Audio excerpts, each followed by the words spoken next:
Shalom, Bapak Ibu Saudara yang terkasih dalam Tuhan, kita pagi hari ini bersuka cita di mana kita masih diberi kesempatan oleh Tuhan untuk menikmati kehidupan ini. Setelah malam hari kita beristirahat, kita dapat dipulihkan kekuatan kita, kesehatan kita, dan pagi hari ini kita bangun dari tidur kita dan sebelum melakukan segala sesuatu hal yang terbaik telah kita lakukan, yaitu datang terlebih dahulu kepada Tuhan, memuji Dia, menyembah Dia, memuliakan Dia, dan kemudian kita mau mendengar suaranya melalui pembacaan firman Allah. Kemudian kita juga mau menaikkan doa permohonan kita kepada Dia, sebab Dia adalah Allah yang hidup. Jangan kita datang kepada Allah lain selain daripada Dia. Pembacaan firman Tuhan dari Yesaya 46. Ya, kalau saudara Bapak Ibu nanti membaca satu pasal ini, ya ditunjukkan di sana bahwa ada orang-orang yang tidak menyembah Allah, ya Allah Abraham, Ishak dan Yakub. Ada orang-orang yang tidak menyembah Allah yang benar, maka mereka akhirnya mengalami kekecewaan, mengalami penderitaan, mengalami kesusahan, bahkan yang mereka buat jadi Allah mereka itu tidak mampu menolong mereka. Ya, di sini kan ayat pertama ya dikatakan begini, Dewa Bel sudah ditundukkan, Dewa Nebo sudah direbahkan, patung-patungnya sudah diangkut di atas binatang, di atas hewan yang pernah kamu arak. Sekarang telah dimuatkan sebagai beban pada binatang yang lelah, yang tidak dapat menyelamatkan bebannya itu. Dewa-dewa itu bersama-sama direbahkan dan ditundukkan, dan mereka sendiri harus pergi sebagai tawanan ini. Jadi dewanya tidak bisa buat apa-apa ya. Dan di ayat 3 firman Tuhan berbunyi begini, dengarkanlah aku, hai kaum keturunan Yakub, hai semua orang yang masih tinggal dari keturunan Israel, hai orang-orang yang kudukung sejak dari kandungan, hai orang-orang yang kujunjung sejak dari rahim. Sampai masa tuamu aku tetap Dia, dan sampai masa putih rambutmu aku menggendong kamu. Aku telah melakukannya dan mau menanggung kamu terus. Aku mau memikul kamu dan menyelamatkan kamu.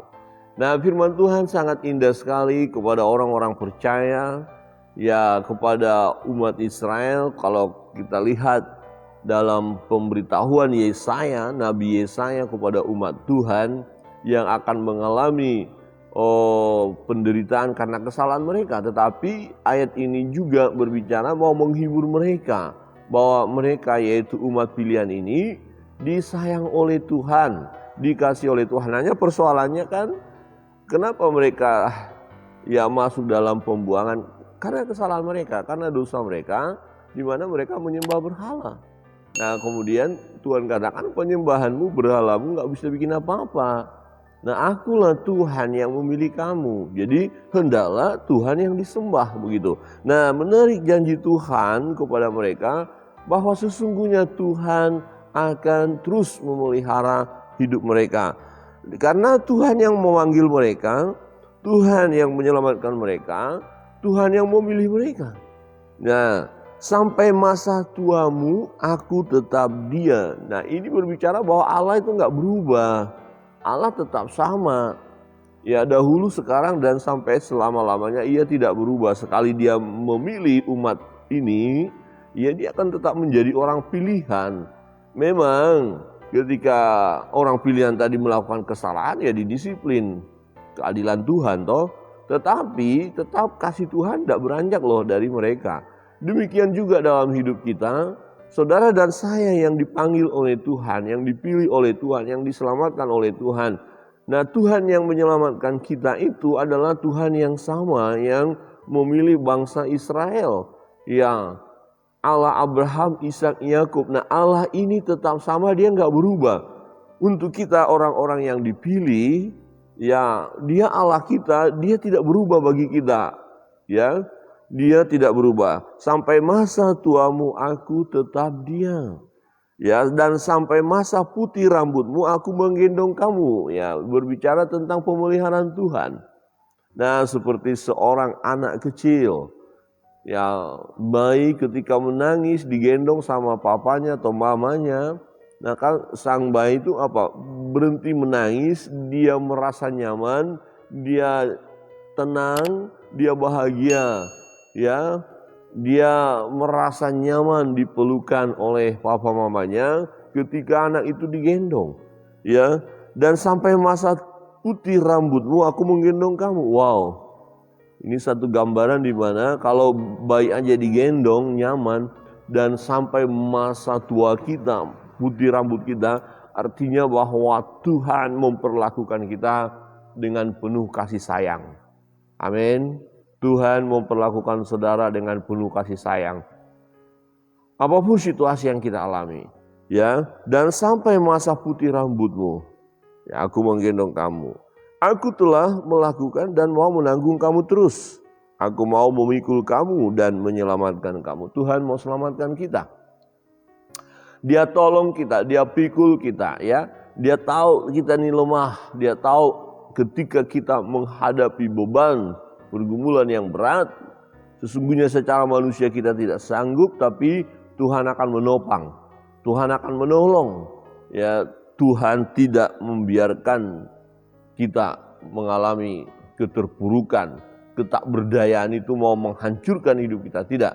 Mengapa? Karena Tuhan mengasihi kita.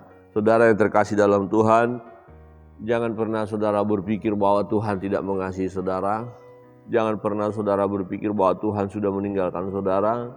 Jangan pernah saudara berpikir wah hidup ini susah dan tidak akan bisa mengalami pemulihan karena Tuhan tidak tolong. Jangan pernah berkata begitu. Seburuk apapun yang kita alami, seburuk apapun, ingat, seburuk apapun situasi yang terjadi dalam hidup kita, ya, Tuhan tetap mengasihi kita. Tuhan ada bersama dengan kita. Hanya perlu kemampuan kita, ya, ketegaran hati kita untuk menghadapi keterpurukan itu, kesukaran itu, penderitaan itu, dengan tetap berharap kepada Tuhan. Jangan berharap kepada ilah-ilah lain. Jadi harus kepada Tuhan, hanya kepada Tuhan. Ya, Allah Abraham, Ishak, Yakub, Allah yang kita sembah di dalam nama Yesus Kristus Tuhan. Saudara yang terkasih, banyak kali kita mendengar orang-orang yang menghadapi persoalan pergumulan, dia tidak datang kepada Tuhan. Justru dia meninggalkan Tuhan, merasa bahwa Tuhan tidak menolong, Tuhan tidak memberi yang terbaik. Ya, kalau begitu cari Tuhan-Tuhan yang lain saja. Nah, ini sesuatu hal yang keliru, Bapak Ibu Saudara yang terkasih dalam Tuhan. Tuhan menggendong kita. Wah, menarik ya. Tuhan menjaga kita. Tuhan melindungi kita. Ya, saya rasa sesuatu yang indah kalau Tuhan menggendong ini. Gambarannya adalah seperti tadi anak kecil tadi, ya, yang ketika dia mengalami rasa takut, rasa tidak nyaman, kemudian dia menangis, dan orang tuanya peluk, dekat, digendongnya. Itu ada satu kenyamanan yang luar biasa bagi anak itu.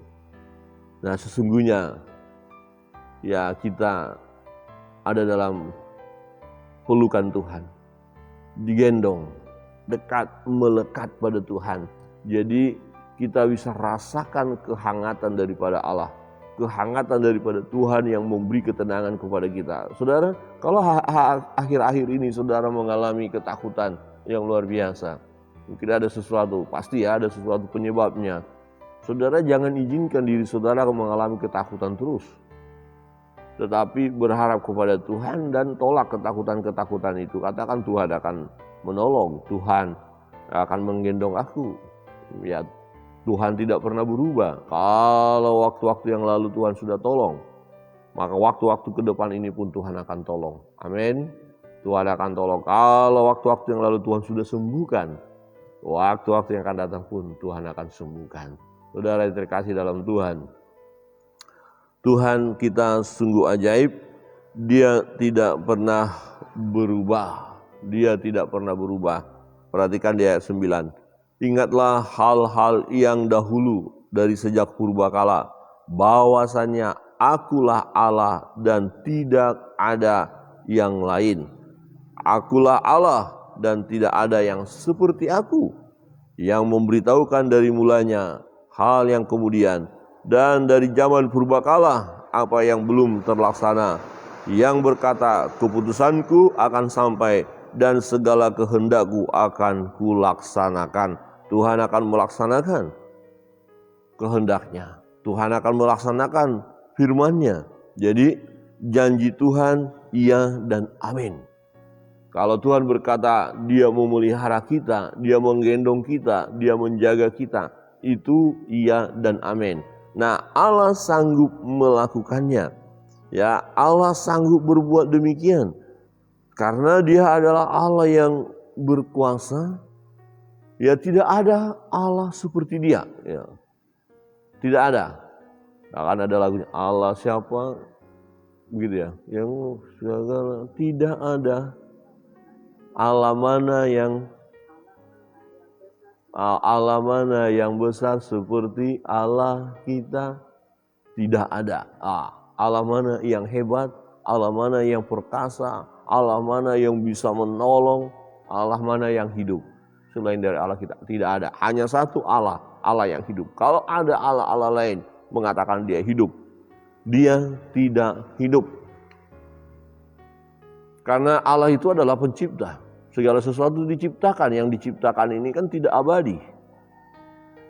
Tetapi sang pencipta abadi, dia hidup dan dialah Allah kita. Bahwasanya akulah Allah dan tidak ada yang lain. Akulah Allah dan tidak ada yang seperti aku. Ini firman Tuhan katakan. Dia tidak berubah. Dahulu, sekarang, sampai selama-lamanya. Dia yang menjadikan dari yang tidak ada menjadi ada. Ya, dari yang tidak ada menjadi ada. Ini sesuatu yang luar biasa. Dan dia juga yang ciptakan saudara dan saya. Dia yang memberi nafas hidup bagi kita.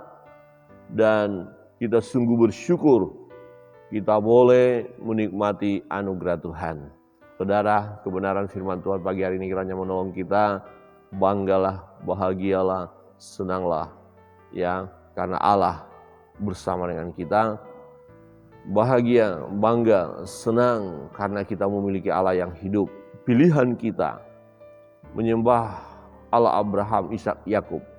Keputusan kita untuk mengikuti Yesus adalah keputusan yang tepat.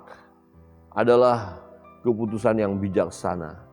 Adalah keputusan yang membahagiakan kita. Karena dia yang akan menolong kita, menyelamatkan kita.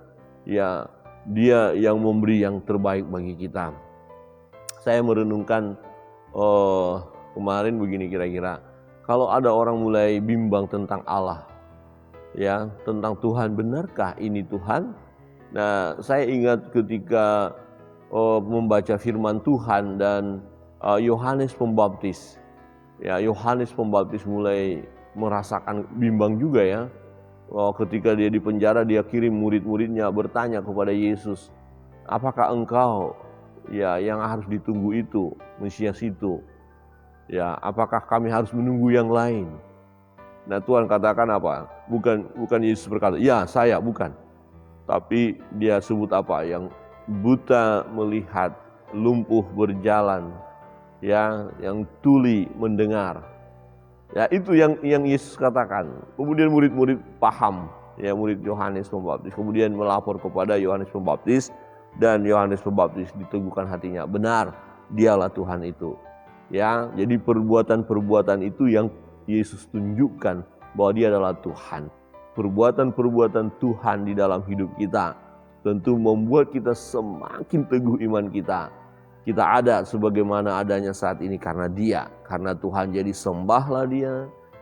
Jangan takut, jangan khawatir tentang segala sesuatu ini. Percayalah kepadanya, berharaplah kepadanya. Karena dia menggendong kita, dia tidak berubah.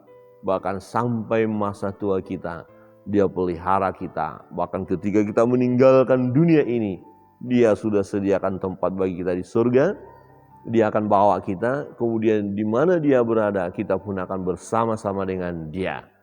Tuhan Yesus memberkati kita sekalian.